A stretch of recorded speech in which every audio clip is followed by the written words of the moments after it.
today's video, I'm gonna tell you about the template of the invitation letter that I have submitted on the Indian Embassy in Manila for me to be granted the tourist visa going in India for the first time as a first-time abroad traveler or traveler abroad. So we will talk about the invitation letter and the affidavit of support. So there are two differences that you need to know about invitation letter and affidavit of support. So let's go first for the invitation letter. So invitation letter is a kind of formal letter that your Indian partner or spouse needs to send you with regards to the Indian Embassy in Manila. They need to address it there for you to come there in India for the purpose of visiting them and for you to be able to go there as one of their prerequisite requirements. So with regards to the affidavit of support, they will ask you for that kind of paper or formal letter because if you need to stay there during your visit, or let's say you will stay there for a week and you will gonna stay on the address or you will reside on the home address of your Indian partner, so you need to give them the affidavit of support. So those two different letters are very crucial with regards to the applying of your visa and also for the immigration officers when you will be confronted there on the NAIA. So first, for the invitation letter template, I'm gonna be linking the GDrive below with regards to the template of the invitation letter, but it looks like this. And it should have the notary stamp from India. Okay, it should be from India only, and it should be a notary shop from there only, not here in Manila, from India. So make sure that if you are watching this and if you want to make it clear to your Indian partner, Indian spouse as well, you might send this video and vlog to him so that he knows what to do with regards to the notarization of the Indian invitation letter that she needs to send to you.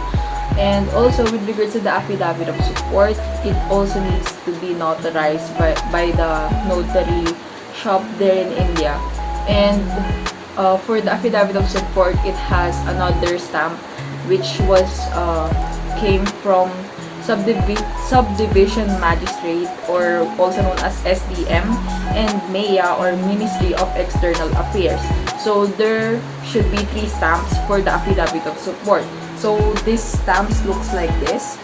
If you have seen my previous vlog or tutorial with regards to the application of the visa or regular tourist visa that I applied here in Manila, in the Indian Embassy in Manila, you will see this 3 stamps, and you should be familiarized with these 3 stamps as well.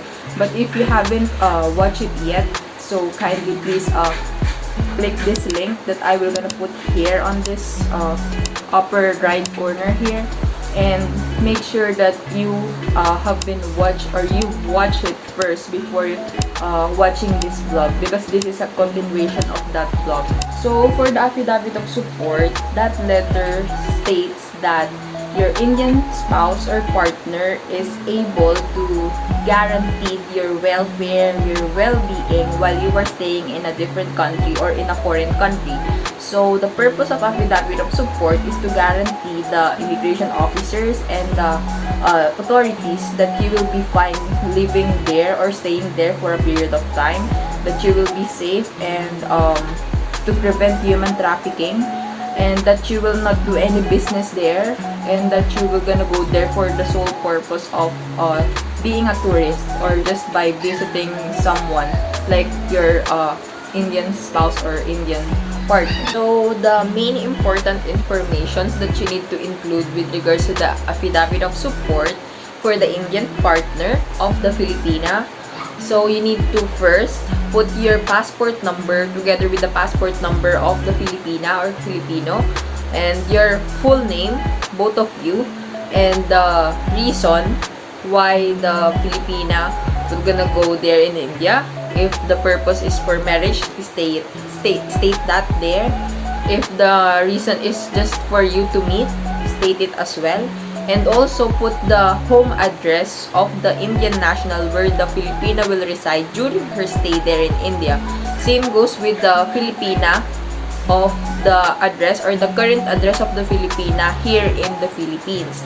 And make sure that the template, or I mean not the template but rather the affidavit of support, makes sure that the well-being of the Filipino while staying there in India will gonna be guaranteed safely without the purpose of having a business or contributing to the labor, but just to visit India and to meet as well. So be truthful as much as you can, and never ever do any kind of misleading information that you will put there, because it's a bad thing to do.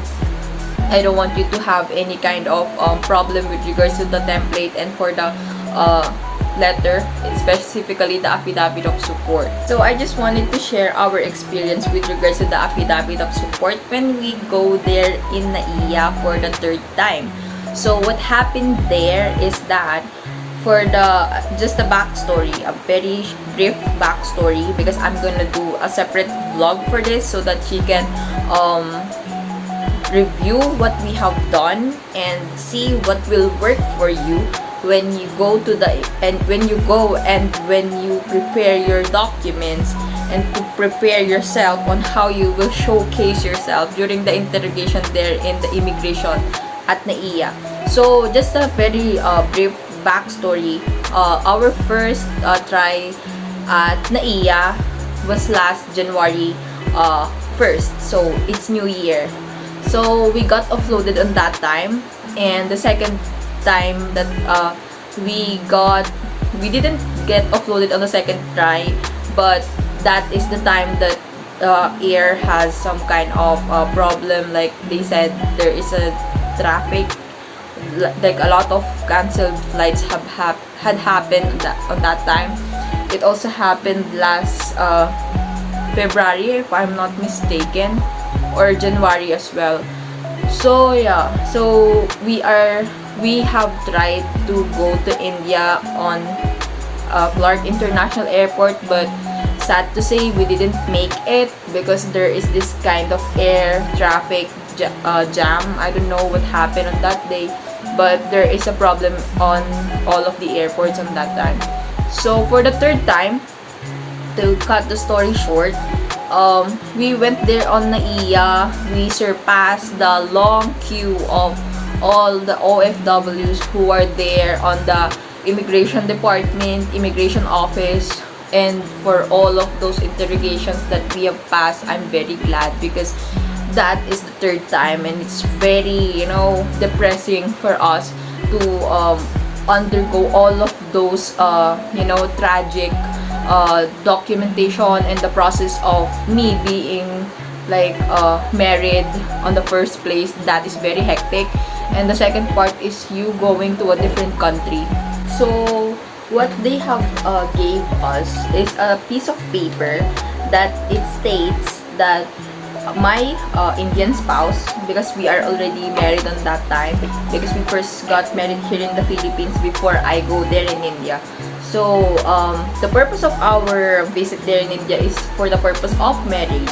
Once again, the purpose is for marriage and not for tourism purposes.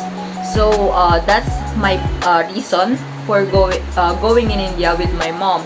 So the moment they know that we will reside on their address, on my Indian partner address, so they asked for the affidavit of support. They said that it should be it should have a stamp of the Philippine embassy there in Delhi.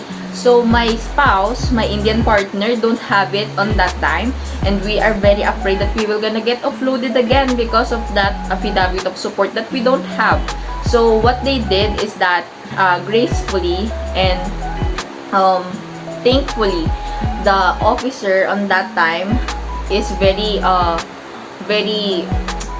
what is the exact word for this, very patient and very lenient towards what is the real rules of making you as a tourist to be offloaded because of some certain restrictions if you don't have the documents, and if you do have but you just lack one of the documents, so you can still pass the immigration officers and you can still pass the immigration procedure.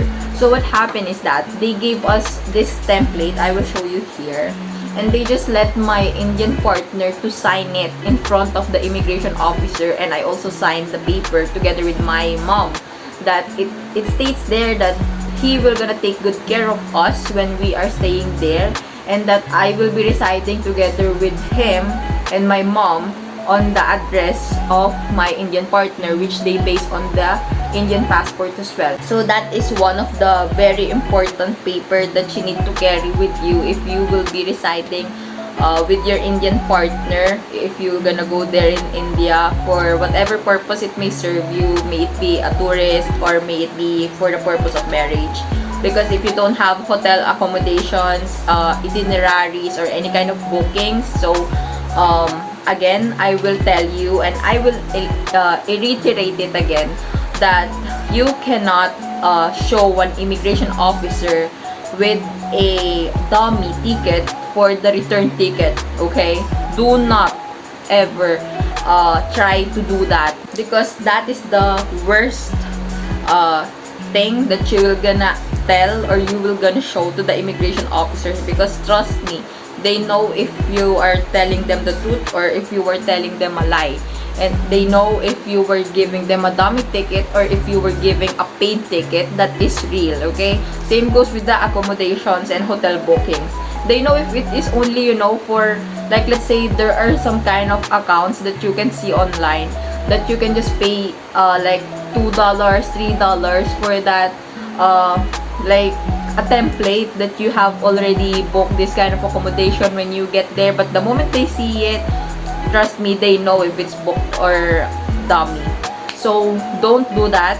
You don't want to get offloaded as a first-time traveler abroad, and you don't want to wait for how many months, like 2 months or 1 month, just to get off of that not blacklisted actually, but you know, you have this kind of activity that you've been offloaded because of this reason, and you don't want this kind of hassle, specifically with regards to this kind of you going abroad. It's very crucial going again from the very beginning, because you just mistakenly showed them a dummy ticket or a dummy plane ticket, a dummy accommodation bookings and hotel reservations, okay? So don't forget to make it as real as it can be, okay? So what else? I wanted to share as well, like if you were gonna go there, make sure that you talk to your Indian partner before your flight. Like, let's say for example, like 1 week before your flight, make sure that you talk to your Indian partner if he is not coming there in India with you. And as a first-time traveler, I have been there. I became very anxious. I became very overwhelmed with a lot of documentation, a lot of papers, a lot of processing, a lot of days to work upon, and you know, a lot of different kinds of offices where you need to go. So with no one else or with no one to talk about this kind of situations, because they are not with you, like they don't have the same case or same scenario like you. So for that, I want you to openly communicate with your Indian partner. It doesn't matter if they are very busy with their work. Make sure that you will set a specific time frame every day to communicate that you need to give me this thing, you need to send me this document with this stamp, with this kind of stamp.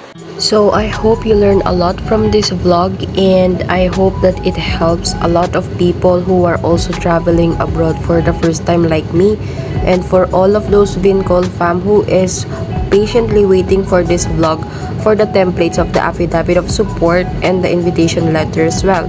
And don't forget to like, share, and subscribe to every Filipino that needs this kind of vlog, so that they will not face this kind of trouble again, and for the offloading so that we can prevent it from happening. Don't forget to click the description box below, and on the comment section also I will pin the link of the Google Drive for the template of the affidavit of support and invitation letter. Also, you can pause the vlog while you are watching so that you can take a screenshot of it, but I can easily suggest you, or it is more convenient if you will just gonna go to the link and just click it so that you can copy paste the template and make it or personalize it according to your situation. Don't forget to give it a thumbs up if you find this very helpful with regards to your current situation, and I would love and we would love to hear any kind of comments from you guys on how we can give you more content that will be very beneficial in the future reference of yours as well. And thank you so much for watching, supporting, and growing with us, Vincol fam. Don't forget to like, share, and subscribe to our channel, and see you on our next vlog. Bye bye.